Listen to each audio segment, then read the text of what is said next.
Good afternoon, Packers fans. Aaron Nagler here with your Packers Daily Chat, coming to you live on the Cheesehead TV social channels. It is Tuesday.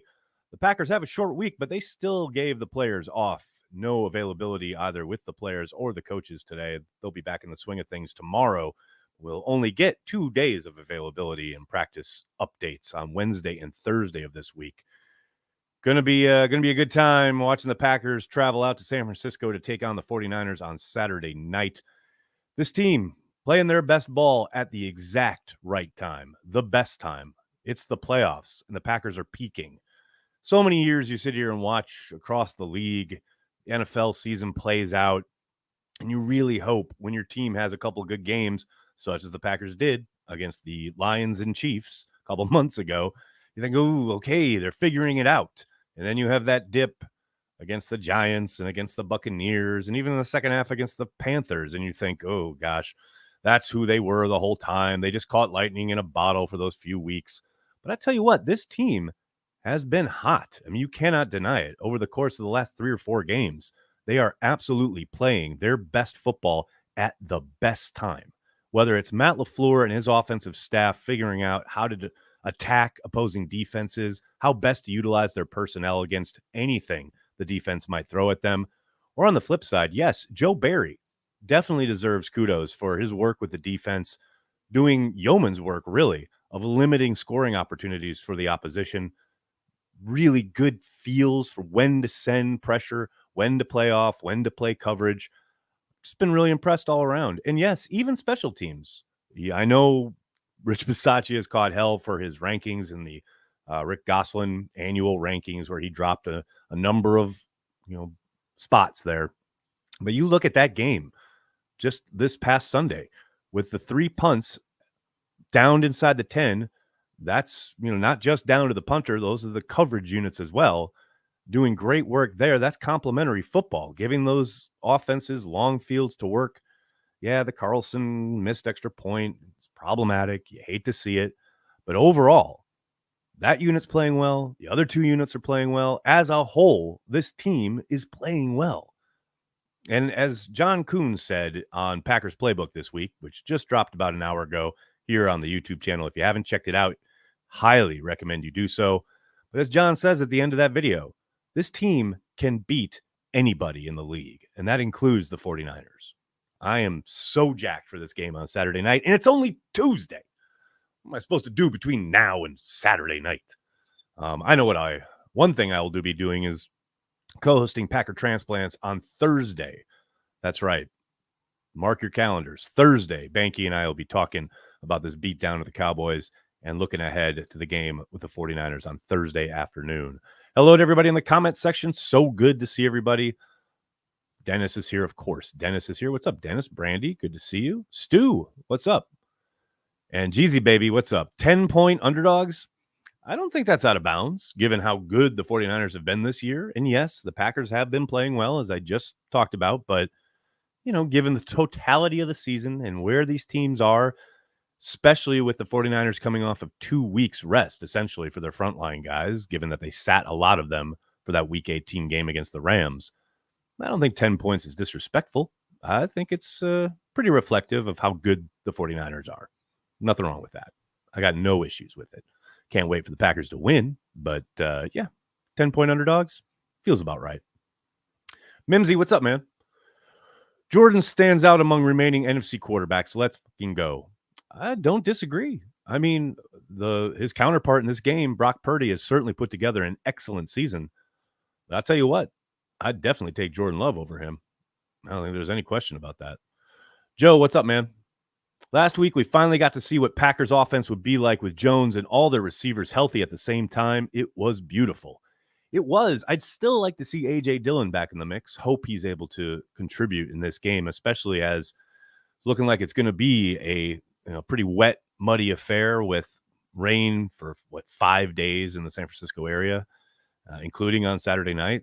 I'd like to get A.J. back. It'd be nice. But yes, 100%. And I'll tell you what, it was amazing to watch the effect that Christian Watson had on the Cowboys defense, and didn't even get targeted that much. He had the one catch for 9 yards, but there are a number of times where you can tell Dan Quinn was not going to let Christian Watson beat them. He drew coverage more than one or two times with some of his deeper routes. No doubt the scars from last year's game in Lambeau lingered deep, and Dan Quinn was determined not to allow that to happen again. And lo and behold, as you're indicating here, the full complement of receivers made him pay, because we've talked about it a lot here on Daily.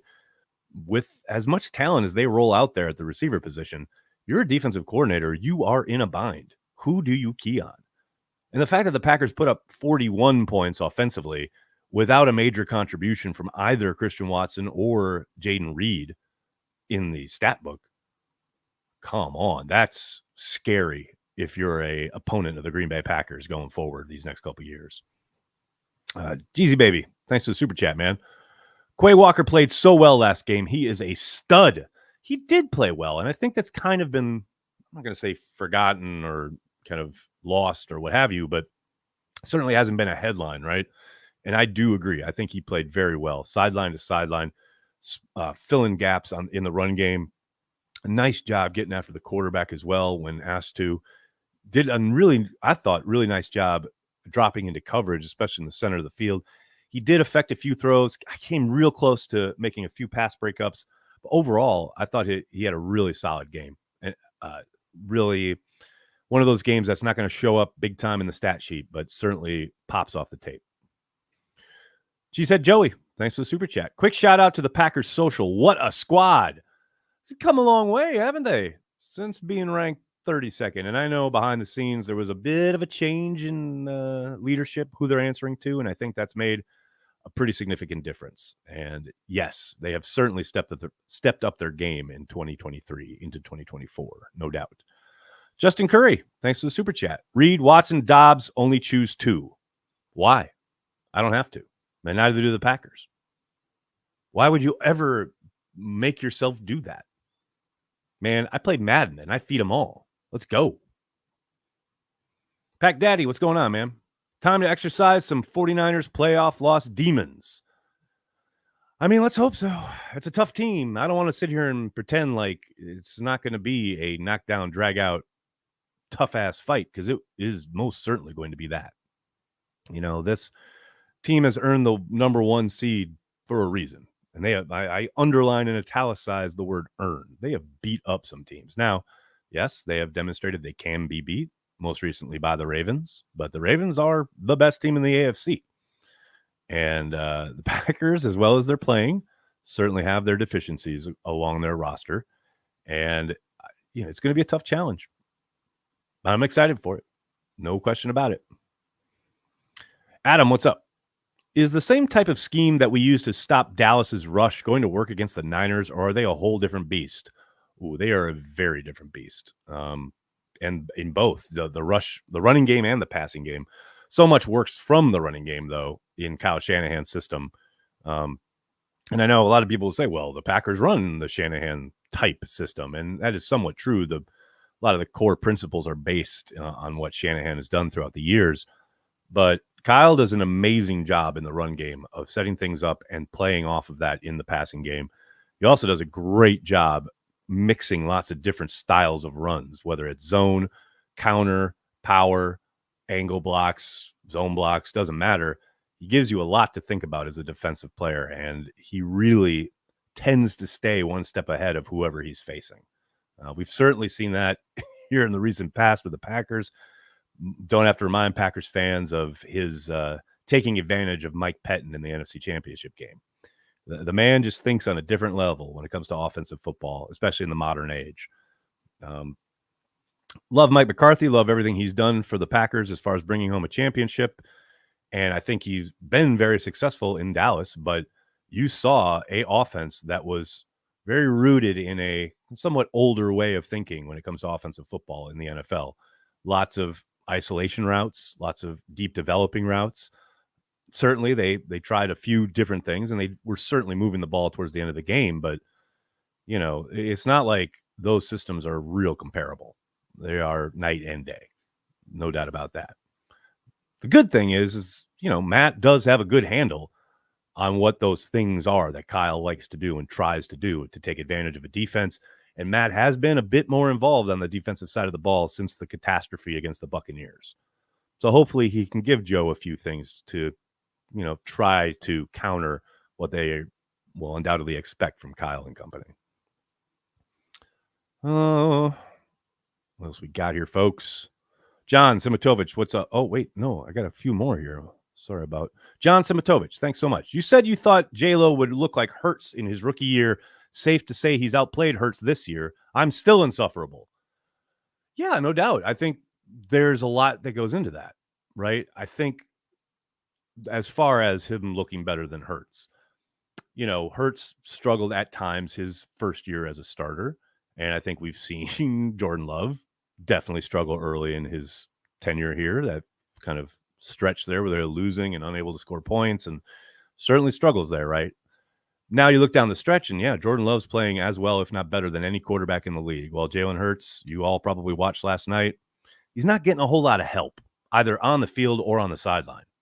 And that is a big component as far as fit, what's around you, who your coaches are, what's the scheme you're being asked to run, who are your teammates, are you all on the same page, do you see the game the same way? All of this plays into helping your quarterback succeed. And Matt LaFleur, whatever people want to throw at him, he has done a great job, and I underline great job, giving his quarterback answers, supporting his quarterback, not only with his game plan, not only with his play calling, but all of the things that are available at the line of scrimmage for him to take advantage of and try to utilize to counter what he sees pre-snap, to get them into the right protections, to get answers when he has a free blitzer and a guy in his face. He knows where he needs to go with the ball. I didn't see any of that with Hurts last night. And I think, you look at the Eagles last year compared to this year, the drain from the coordinators absolutely had a trickle-down effect. And that's why when people start talking about wanting to fire people willy-nilly, it's a delicate balance. And sometimes, firing people or demoting people, as the Eagles did, it's not always the answer. I think if you want to compare where the Packers were earlier this season, where the Eagles were earlier this season, and how they went about trying to fix what they had as perceived issues, I think Matt did a better job. And what did Matt do? He was patient and stayed the course and had faith with people. Not always the best way. I'm not saying it's always going to work. But if anyone has the kind of finger on the pulse of his program, it's Matt LaFleur. And I think he's done his best coaching job this year, and that has manifested itself in the play of Jordan Love. No question about it. Brian, what's up, man? Will the Packers be able to exercise their 49er playoff demons? Yes, they will be able to. Will they? Stay tuned. John, thanks again. Richard Sherman's still up in his feelings, I see. I don't know. I gave him a little teasing tweet the other day, but I also saw he was on a video somewhere from, I don't know if it was DraftKings podcast or something, where, he said he was all on board. He said, I was wrong and the Packers are good. So maybe he's backtracking on that. Dag, what's up? Thanks for being a Carry the G Club member. I'm just here to tell you, Pack is back. Love it. Absolutely love that soundbite. Jeezy baby again, what's up? If we win Saturday, I will give up beer for a week. Only a week? That's all it's worth to you? Doesn't feel like you want it, man. I don't know. A week? Just a week? What, until the next game? Come on, man. She said, Joey, Cowboys were the appetizers, now the main dish. Ooh, I like it. Adrian Wright, thanks to the super chat. How do you think the Packers will approach extending our young receivers? I think they will be patient. I mean, we got, 3 years till they can even talk to the guys who are in this rookie class.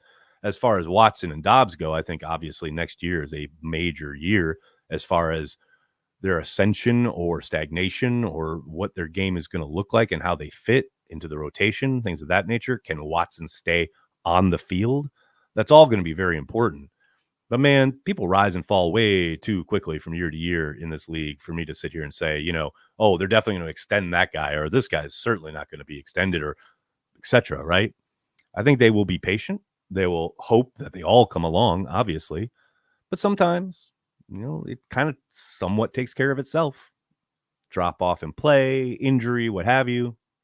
Long way to go. Whole long way to go. You know what Brian will say. He'll want to keep everybody, and I don't doubt that's the case. But if someone jumps up and becomes like this indispensable lead dog, maybe a Jaden Reed or even Dontavian Wicks, then maybe they get preferential treatment when it comes time to sign those extensions. But there is such a long way to go. A lot of ball game left in that regard. Peter Lohr, thanks for the super sticker. Appreciate it, man. Flambeau123. Thanks, man. Don't worry, Nags. We got this power of friendship, good vibes, rings is going to hit different this year. I like it. I absolutely like it. Colin, what's going on? Sunday morning, the headline will be A Love Supreme. Ooh, God, what a track. Love Supreme. Love Supreme. That's good shit right there. Juan Garcia, thank you, man.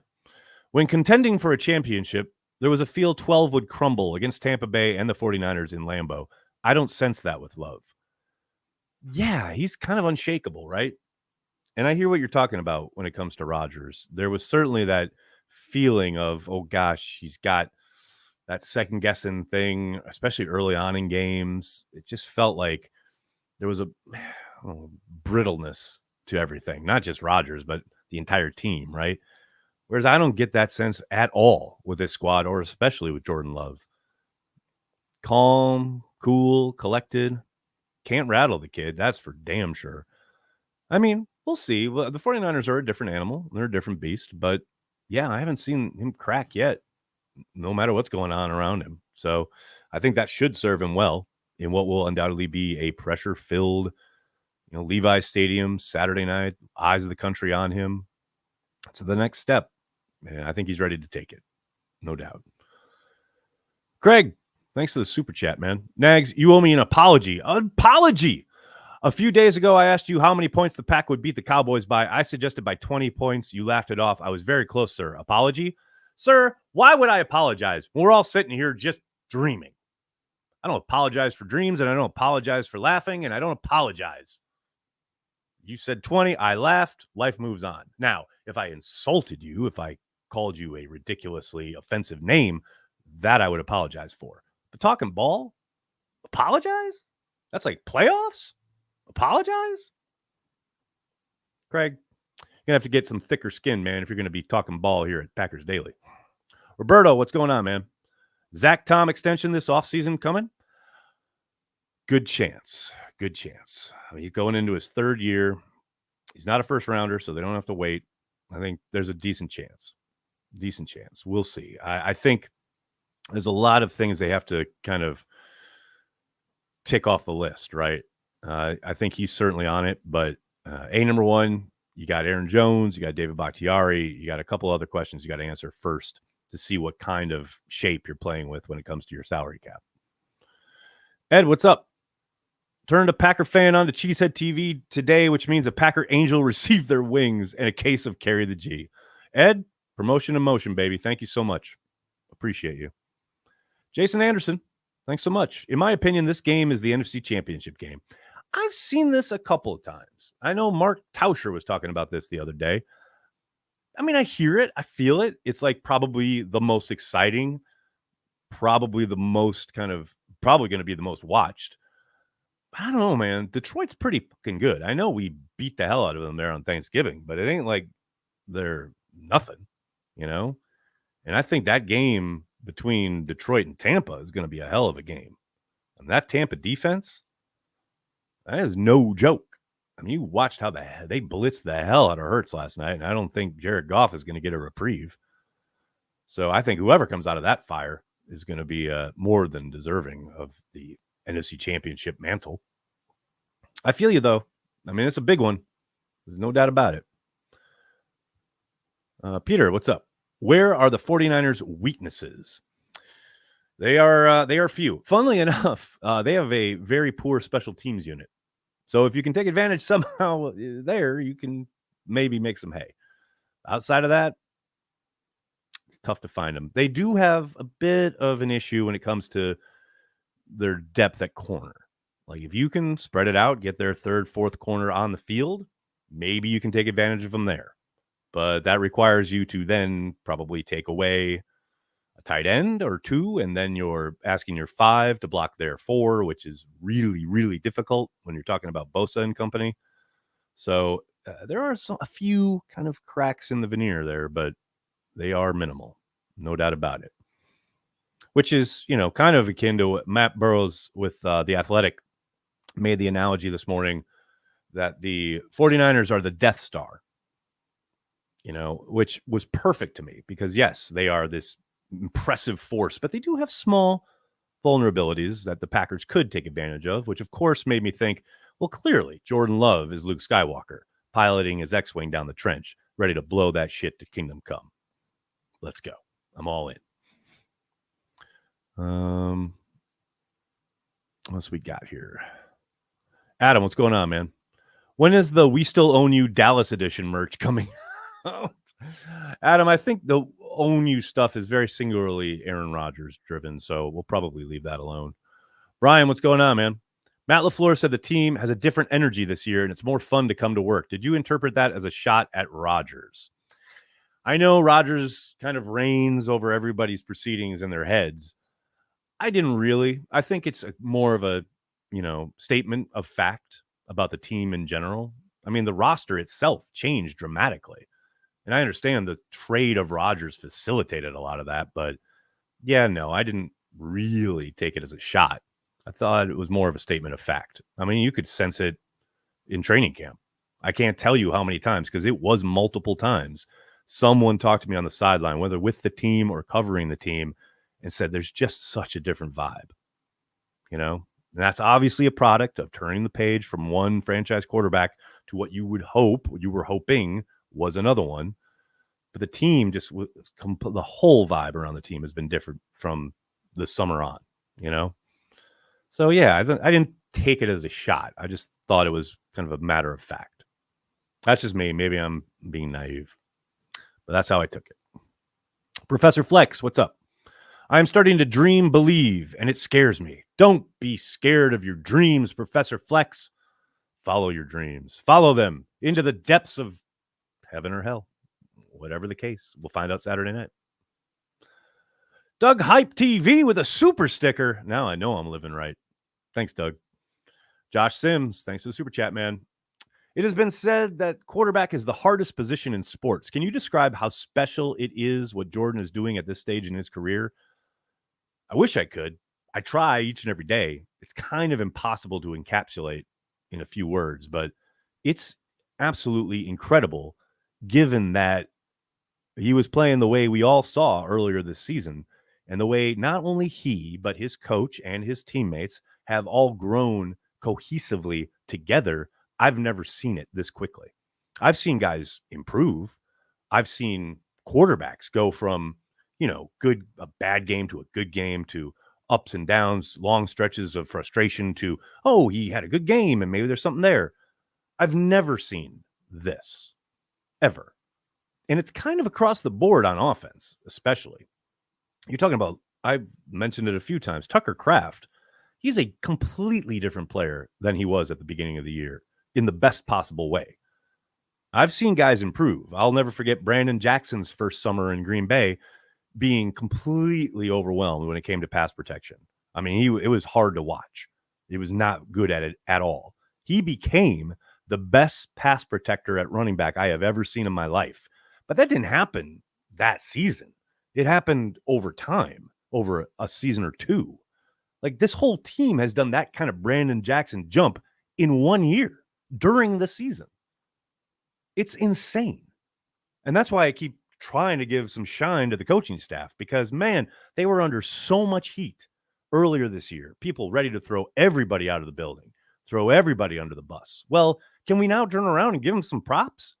The improvement on offense, it's unheard of. At quarterback, as you say, the most difficult position to play in professional sports. Jordan Love is playing at the highest level his first year as a starter. What? No, that doesn't happen. That does not happen. And it's insanely impressive. Jim, what's up? I've changed my mind about Sav. Can we keep him? 1 pick 6, and now you love him. No, I'm kidding. I will say the defense does look different when he's out there.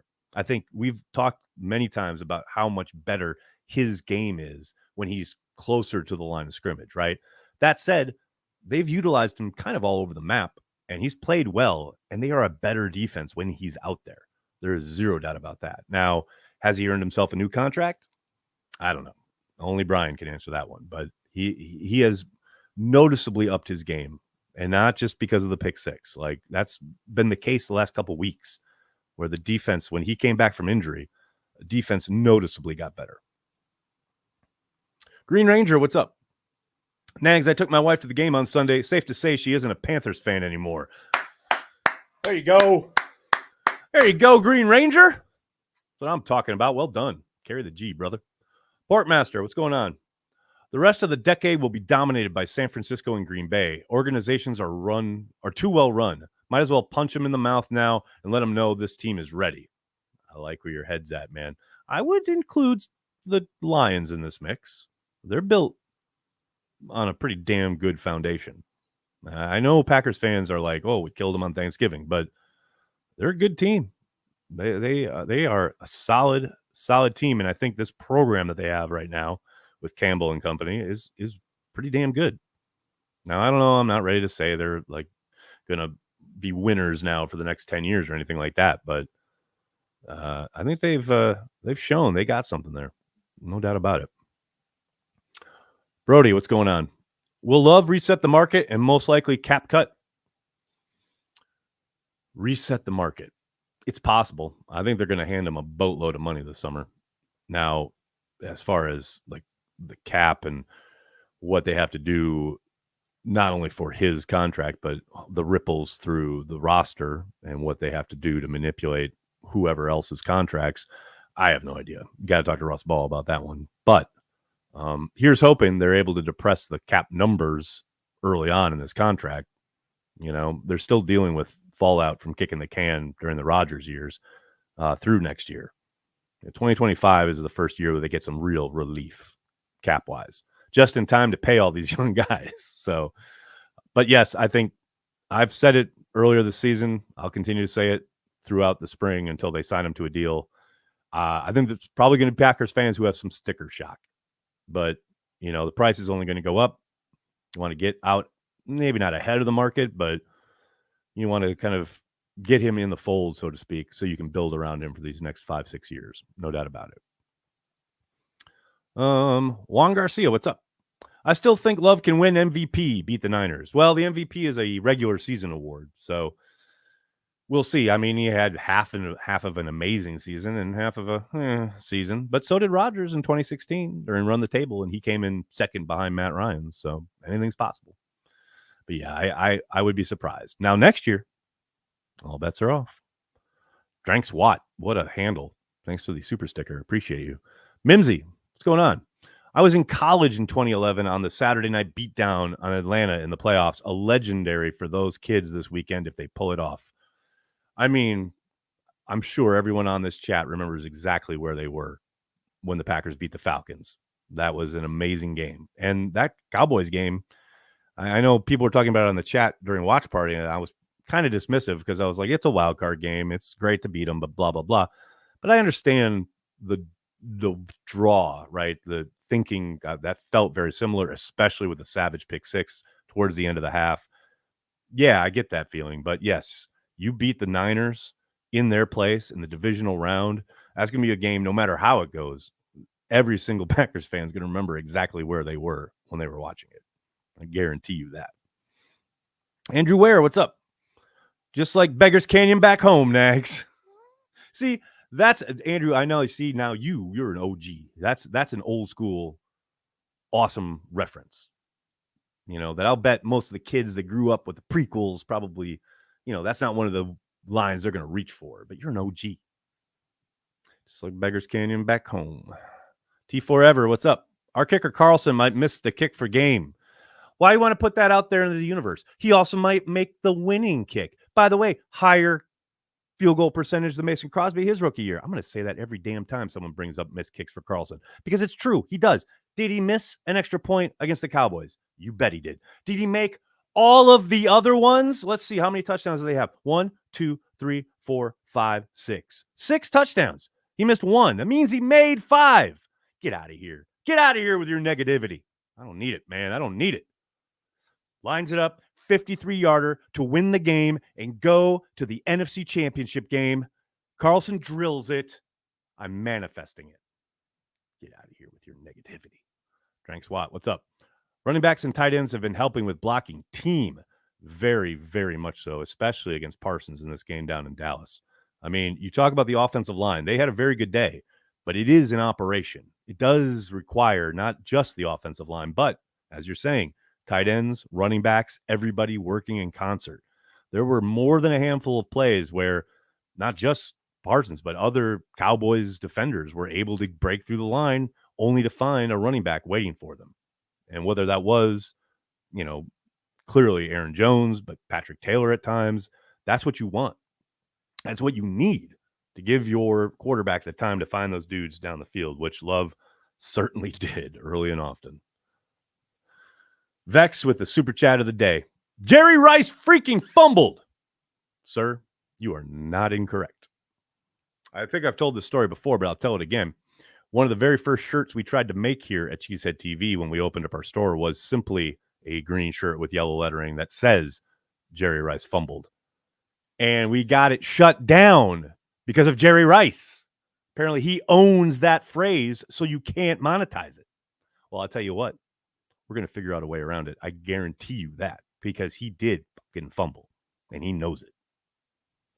Chuck, what's going on, man? Hey, Aaron, just wanted to say thank you for being there when our internet cut out and we couldn't watch the game. You guys are the best. Chuck, how did you watch us if your internet was out? That's amazing, though. I'm here for you, brother. That's what we do. It's why we do Cheesehead TV. It's like, imagine the cantina in the original Star Wars movie was a sports bar. That's kind of what Cheesehead TV is. We've got alien life forms from all over the galaxy, all coming together to enjoy a game and just hang out and be friends. So we're here for you. We're here for you, man. Ed, thanks again. Had to give props to that A Love Supreme chat. Way cool call. I mean, can't go wrong with Coltrane, right? Come on now. Doug Hype, thanks again. Upon further review, am I going full magic haircut? You better. If you don't, I'm going to be very upset. CBFJ, how you doing, man? Pay love. Let's try to have a normal relationship with the franchise quarterback. Okay, well, that's somewhat on the fans, too. We can't treat this kid like a god. He's just a man. He's just a dude living his life who throws the football. Do not treat him like a deity. Saw what happened with the last two. Let's not go down that road. Yes, the Packers would be nice to have a good relationship, but fandoms too. But you feed into that. That's all I'm saying. Ryan, what's going on? Love and the Packers are in the playoffs while Rodgers is busy feuding with Jimmy Kimmel. Go Pack, go. I mean, facts only. I take no stance on said feud, but I'm just saying. Facts only. Jim K, thanks to the super sticker. I really appreciate the support, man. Thank you. Mace, how you doing, man? Love equals dynasty in Lambeau, period. Go Pack, go. Well, that's the next step, right? Like, no matter what happens this year, and I'm excited. Yes, we're going to beat the 49ers, go to the NFC Championship. We're going to go to the Super Bowl, probably win it. I mean, that's happening, right? Even then, can you feel it next season when there's playoff games in Lambeau? Yes. Think about it. Hopefully we'll get like more than a couple, maybe the next couple years. Oh, baby, come on. Cooking with gas. Porkmaster, thanks again. I'm hard on Anders, but if we consistently score 6 touchdowns, he's going to get a heck of a lot of practice. I mean, that's what it's all about, right? Just repeating and practicing and getting on the grass and making it happen. Alec, thanks to the super chat. In the 95 season, did you think they had a chance to beat the 49ers in the divisional? Because I'm feeling that kind of upset this Saturday night. That is an awesome pull. I mean, I'll never forget when they went to Candlestick, and yes, no one thought they were going to win. And Desmond Howard started like busting returns. and Favre was throwing touchdowns, and then you started to have that belief. I mean, let's see what happens on Saturday night. Apparently, like I said, it's going to be a little rainy, a little muddy. Let's go, man. Let's do it. Let's go in there and shock the world. I'm all about this life. All right, buddy. I got to get going. I can't thank you guys enough for hanging out, talking Packers each and every day, Monday through Friday, right here on the Cheesehead TV social channels.